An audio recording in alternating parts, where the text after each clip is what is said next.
And we're back, and now as our special guest on INTV and Late Morning Latte is Karen Sherwood. She's the Community Health Programs Coordinator right here in Tahlequah. Welcome to the show. Thank you. Thank you for having me.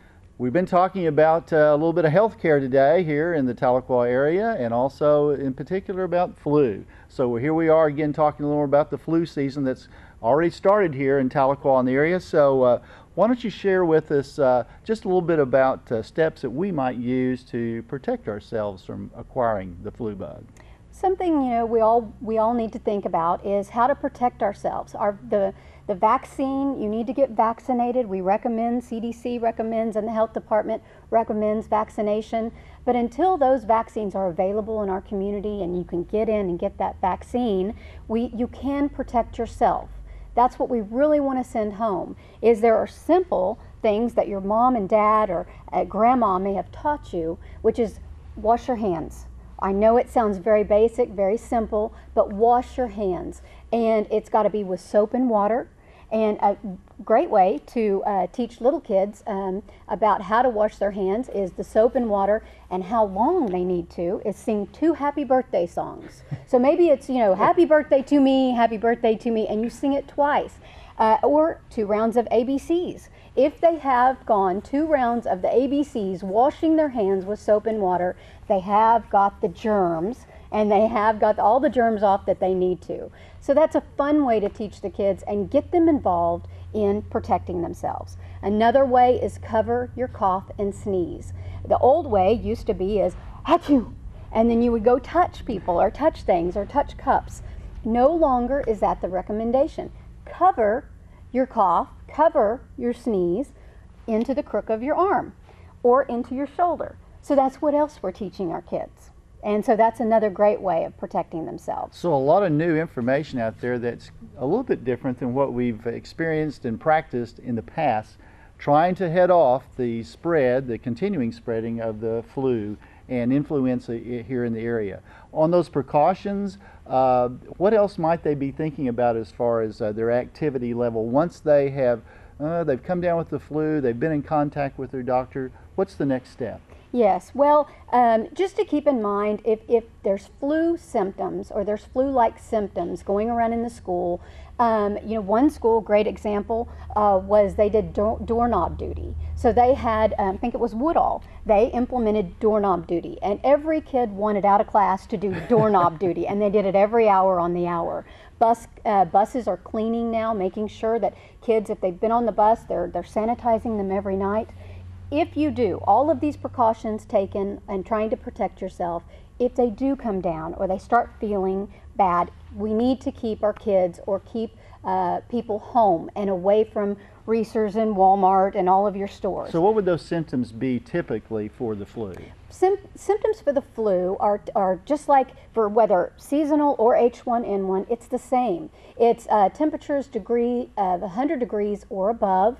It's chills, sore throat, cough, body aches and pains. It's all the regular, you just feel like you've been hit by a Mack truck. Mm-hmm. You know that Yes. feeling when you've got the flu.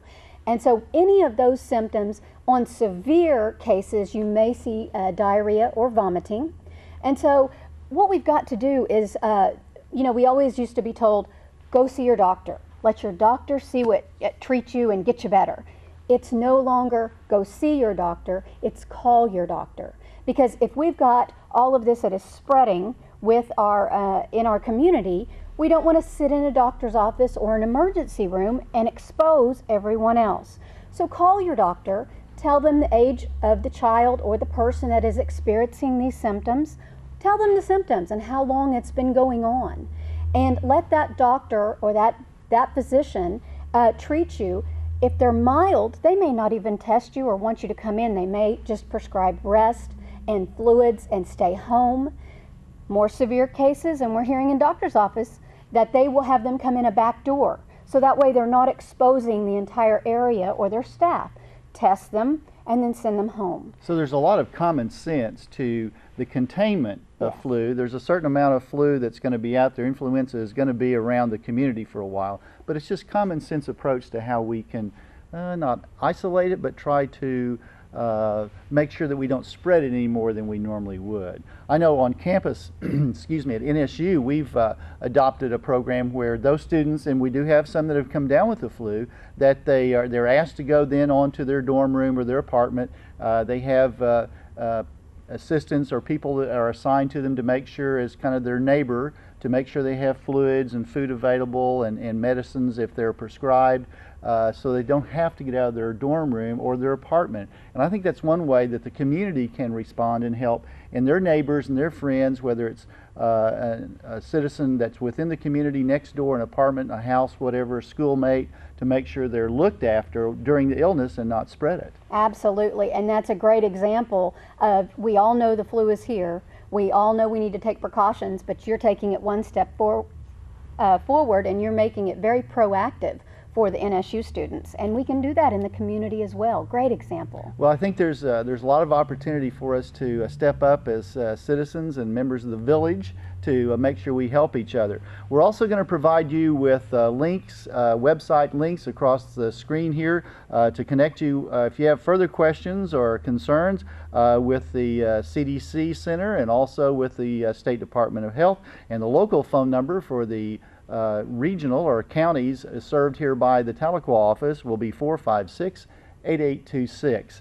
And Karen, we appreciate you being here today and being a part of our program this morning, and we hope all of you feel well. If you've succumbed to the flu, that you're getting better.